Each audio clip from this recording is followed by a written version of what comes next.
Video number 1 is Jimmy's new video. I think it came out like yesterday or something. It is called When You Grow Too Tall to Play Basketball. I didn't even know you can grow too tall to play basketball, but apparently you can.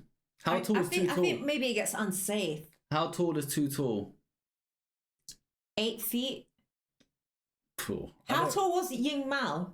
Like, Yao Ming? Yao Ming, it was like 7 foot. He was 5 or something. 7'6" or something, wasn't he? Yeah, like 7'6". So I think anything above 7'5" is dangerous. Don't get me wrong. Some people are doing it. Wemby, I think, is over 7'5". But yeah, it's dangerous as fuck, and they do it. Let's check this out. Don't watch me saying the name incorrectly, alright? Before we do, guys, make sure you smash that subscribe and the follow button, alright, if you want to see more of this video. That's it, man. This is Robert Wadlow, and he was the tallest man in recorded history, standing at a whopping 8 feet Smash! 11. Appreciate the follow. 8 feet 11. What the? Oh my god. You know those kind of people, they end up being in Guinness World Record. This guy looks like a tiny ant compared to him. Inches tall. A man so large he looked like 2 people stacked on top of each other in a trench coat. But even then, you'd still have to give them a pair of stilts to stack up to Robert. When he entered middle school, he was already a 7-footer. And by the time he graduated high school, the kid was a staggering 8 feet 4 inches tall. And just as odd as his unbelievable height was the fact that he just wouldn't stop growing, even well into adulthood. Robert's height and daily life is incredibly fascinating in and of itself, but being a basketball fan, the only thing that I can think about when I see film of this gentle giant peering out 3 feet over a sea of people flocking to see him, this man would have been one hell of a ball player. Standing just 1 foot shorter than the rim itself. Give the kid a pair of sneakers, plant him underneath the rim, and watch as the defense stands by, helplessly witnessing the dominance of a man too big to do absolutely anything about. If Robert played basketball, and if you could just get him within reaching distance of the hoop, I fail to see any way that you could prevent him from just dropping the ball in the hoop every single time. Which begs the question, why don't teams do this?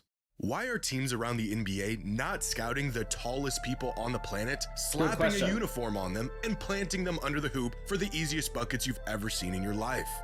Well, because teams have tried this. Actually, they've tried it a lot. And it turns out you can actually be too tall to play basketball. That's interesting. It's going to be an interesting video, chat. Yeah. What are the odds that it's going to be a gambling sponsor? I bet you a dozen of Krispy Kremes. That it is or that it's not? Because he does have one-off ones where it's not. That it's not. I think it is. Today's video is sponsored by SeatGeek. It's With not. the NBA season just a couple weeks away, check out SeatGeek to get your Kremes, tickets for right? NBA tip-off. W Fats. And 70,000 listively using SeatGeek tickets. I know I'm good to go. And right now, E10, use that ink. Can you be too tall to play basketball? Well, the NBA, as well as every other league around the world, has no actual limit to how tall a player can be. The tallest player in NBA history is a record tied between Manute Bol and George Mirasan, both 7'7" giants and taller than any player currently in the league.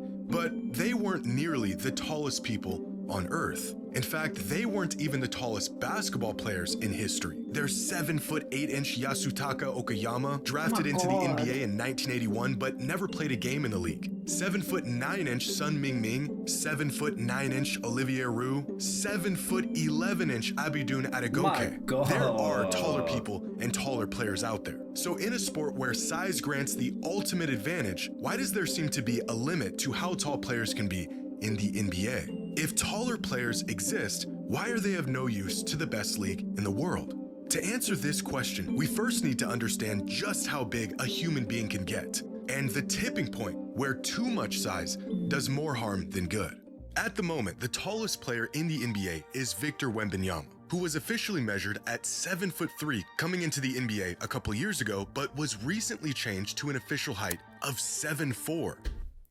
Wemby is someone who is tall, but he doesn't move like he's tall. Like, he can move his body really well for the height. Like, not many people can do it. And that's why people are saying he's going to be the next biggest thing, because he's someone that's kind of mastered the movement in his body. Maybe because he was playing... How old is he? Chat, how old is Is he Wemby now? 18, He's very 19? young. No, I think he's older than that. Is he? Correct me, chat, what age he is. But he is young. I don't think he's 18, 19. I think he's early 20s. I think maybe because he's probably been playing basketball since he was young. His whole life. You know, like Yao Ming, he was playing since he was young, and Yeah. you just get used to being in your body. So he's around 21, 20.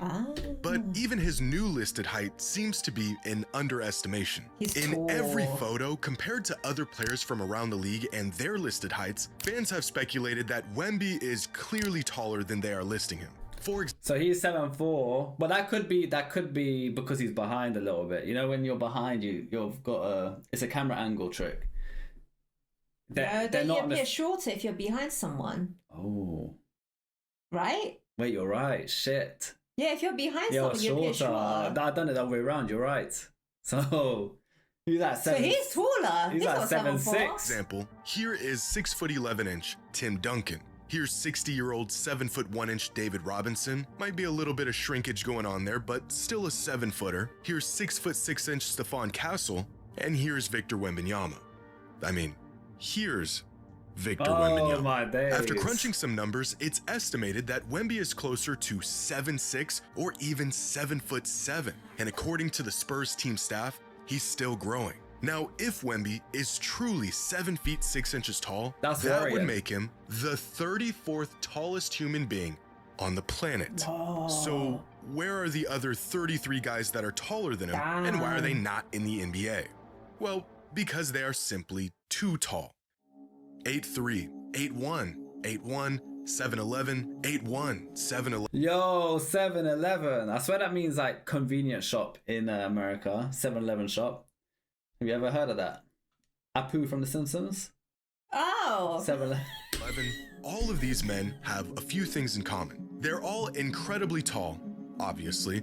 None of them play sports, and they all suffer from genetic disorders that made them as tall as Yeah, they that's are. wild. No human has ever naturally grown to this size. Instead, the supersized stature of these individuals is due to a rare disorder called gigantism, a condition where the body produces excessive growth hormone, leading to abnormal and excessive height. But the result of this condition is not just extreme size, but a laundry list of medical issues that almost always accompany it. Spinal pain, joint pain, sleep apnea, carpal tunnel, cardiovascular and respiratory That's so issues, sad. insulin resistance, and even neurological conditions. In the cases of these rare individuals, they become so big that their body has trouble even functioning and completing normal everyday tasks, let alone pursuing a career in athletics.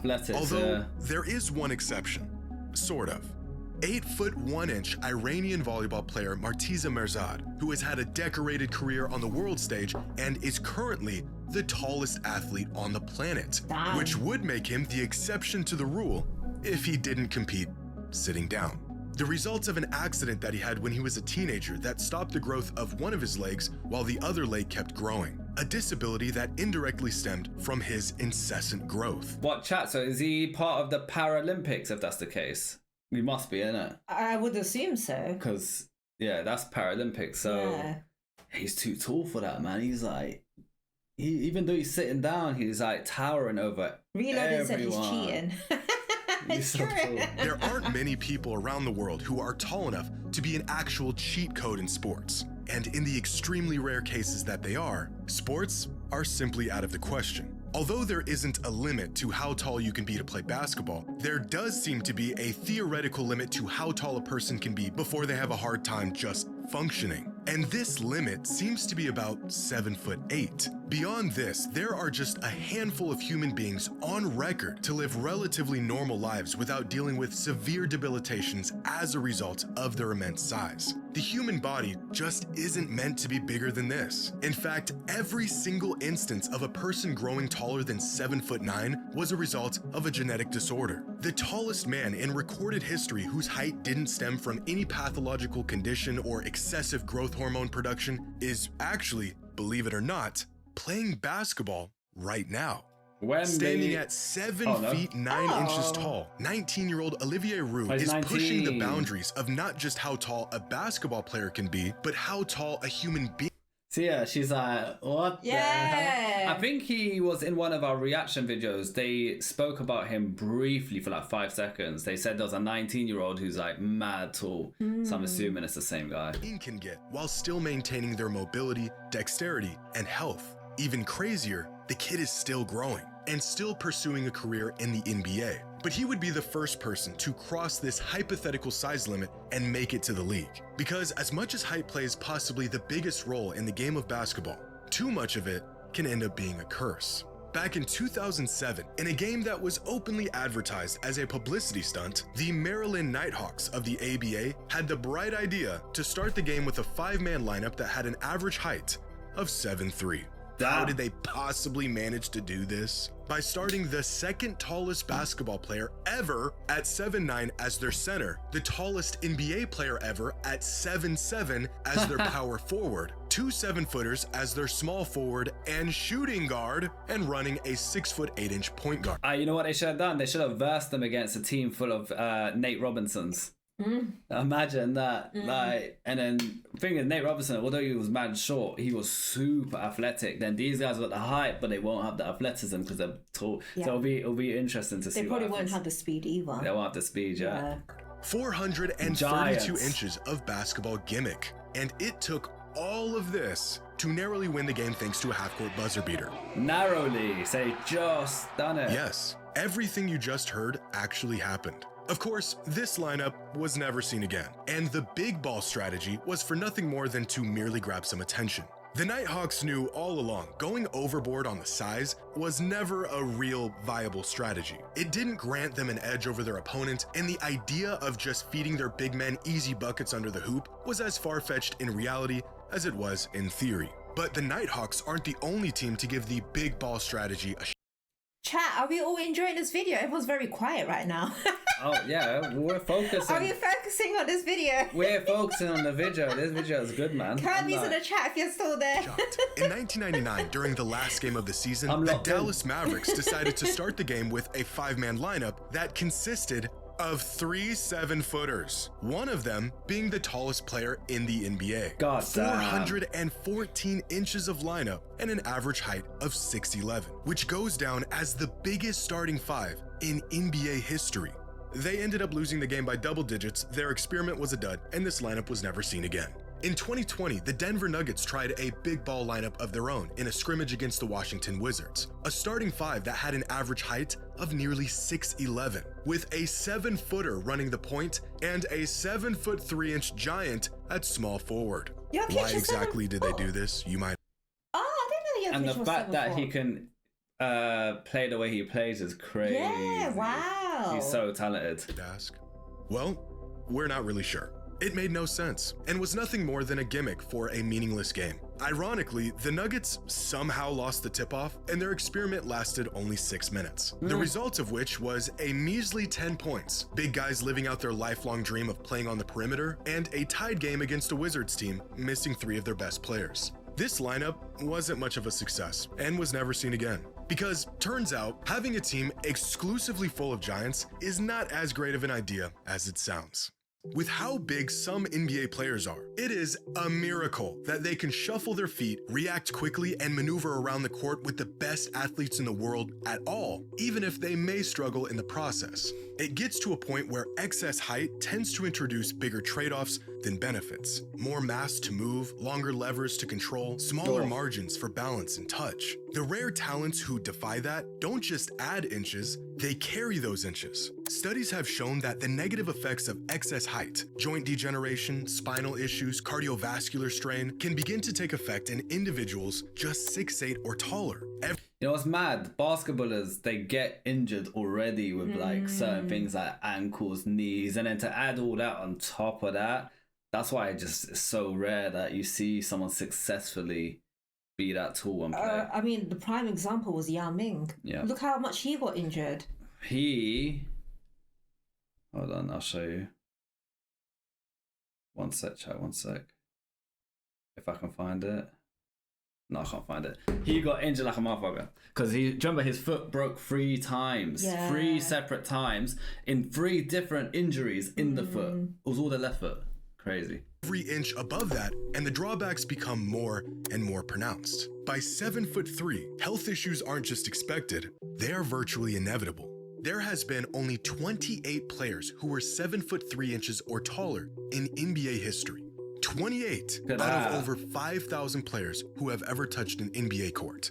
Out of these 28, 11 of them didn't even play a full season worth of games. Players that were short-term projects that just didn't pan out. And out of the 17 that did, 8 of them were forced to retire due to injury or a combination of multiple injuries. KD's 7 which leaves feet.